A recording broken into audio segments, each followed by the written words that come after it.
right, so get ready because we're diving deep into the world of Australian student visas.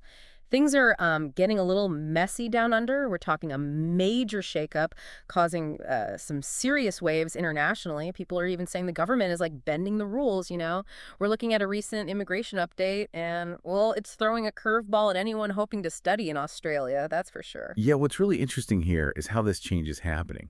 It's not just like a small tweak. It's a whole new system. And the way they're doing it is making people question if things are transparent, if the process is even right. Yeah, it feels like a bomb dropped. We're talking about Ministerial Direction 111, or MD 111 for short. Basically, this is the rule book for student visa applications. And this new version, well, it has something big quotas. It's like they're setting a hard limit on how many student visas each institution in Australia can get, wholly different from before. And yeah, it's making students and universities really uncertain about what's going to happen. And the way they did it is causing a stir. Instead of going through Parliament, which is how you usually do big policy changes, they just announced it. Some people are saying it's a way to avoid scrutiny, to stop proper debate. And even people in the government aren't happy. The energy minister, Chris Bowen, said something that really shows this. He said they had to do it this way because the, quote, more sensible approach was blocked. Makes you wonder what that was and why they blocked it. Exactly. Something feels off. And other countries are noticing too. India, Japan, Singapore, they're all reacting pretty strongly. India's worried because, well, lots of their students go to Australia. Japan cares a lot about the law, so they're questioning if this is even legal, going around Parliament. Singapore's a big education hub themselves, and they're saying this seems like a sneaky way to control student numbers, which could affect them too. So, new system, quotas, and everyone's kind of freaking out. But how does this actually work on the ground? Can you break down this two-tiered processing system in MD 111? Okay, imagine a highway. 2 lanes. A fast lane and a slow lane. The high priority lane, that's the fast lane, applications zoom through. But here's the thing. That fast lane closes once they hit 80% of an institution's quota. Okay, makes sense. Got to process things quickly. But what about everyone else? They just stuck in the slow lane. Yep, that's it. Hit 80%, everything slows way down. They go to the standard priority lane, and that's where the delays and the uncertainty kick in. And don't forget, that quota, that hard limit, is always there. So even with a perfect application, you could be delayed just because other people from your school applied first. Totally possible. And worst case, quota's full, they push your application to the next intake, you lose a whole year, or they just straight up refuse it. Wow, that's rough. Students have their flights booked, places to live, everything, and they could still get rejected because of this quota. It's tough, and it gets even trickier with this genuine student test thing. Okay, genuine student test. What is that exactly? So immigration officials use it to figure out if a student really wants to study or if they're coming for other reasons like working illegally or trying to stay. So a student could have good grades, money ready, be accepted into a program, but still get rejected because someone thinks they aren't genuine enough. How do they even decide that? Yeah, that's the problem. There's no set formula. It's based on their background, travel history, ties to their home country, even social media. It's a lot of power for the person deciding. That's got to be stressful. Your future depends on how genuine you seem. No wonder students are looking at other countries. Right. This whole thing could really hurt Australia's reputation. Canada, the UK, they seem way easier and more certain, so why pick Australia? And this isn't just theoretical. There's this story about Endale University. It really shows how bad this can get. Endale's a smaller school, and with this MD 111, they got a tiny quota, ridiculously small. Only 20 student visas for the whole year. 20 students. That's like one small class. How can a university even work with so few international students? It's a huge problem, especially for smaller places like Endale.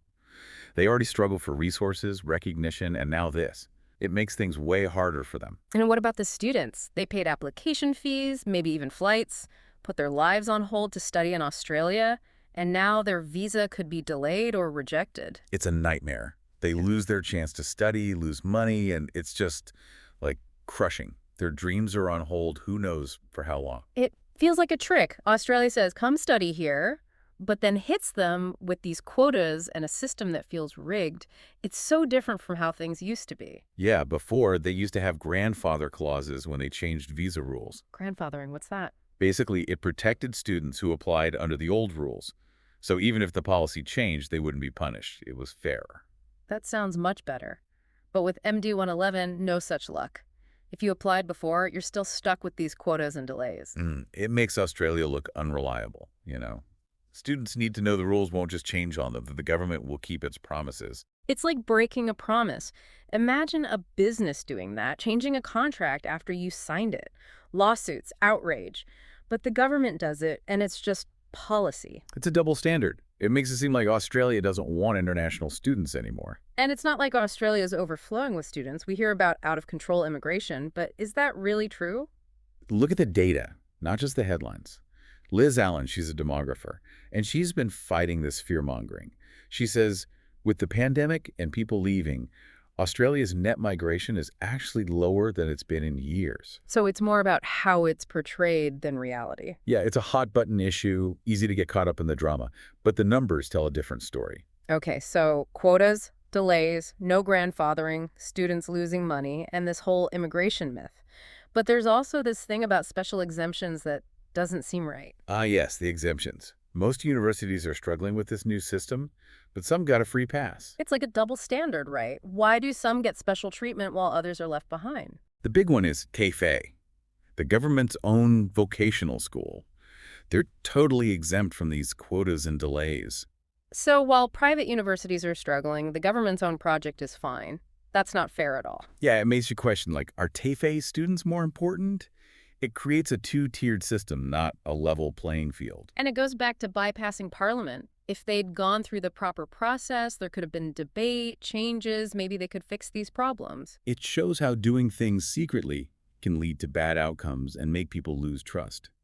When decisions happen behind closed doors, it's harder to be fair and accountable. It feels like they missed a chance to do this right. Instead of, thinking it through, considering everyone, we got this rushed system that just feels unfair. And the worst part, it's hurting the people Australia should want. Talented students who could do so much for the country. It's sad. All these students who are now just worried and disappointed, they worked so hard, planned everything, and now they're caught in this mess. It shows how policies really affect people, and in this case, it's young people trying to build their lives. Okay, let's recap. We started with this MD 111, bringing quotas on student visas for the first time, a big change.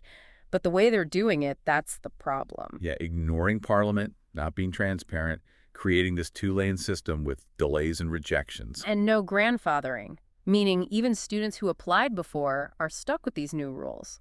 Plus, some institutions get special treatment, like TAFE. It's just not fair. And all this while they say immigration is out of control, but the numbers say different. So what does this mean? For students, it's way riskier to study in Australia now. Delays, rejections, losing money, all because of a system that feels random and unfair. For Australia schools, they might get fewer international students, which hurts universities, the economy, and makes Australia look less welcoming. And for Australia itself, it makes you wonder, are they really being transparent, fair, keeping their promises? It's complicated, no easy solutions, but we need to talk about it openly. Exactly. And as we wrap up this deep dive, one last thought. With everyone pushing back, possible lawsuits, ethical questions, can this really last? Will Australia have to change course? Only time will tell, but we'll be keeping an eye on it. Thanks for joining us.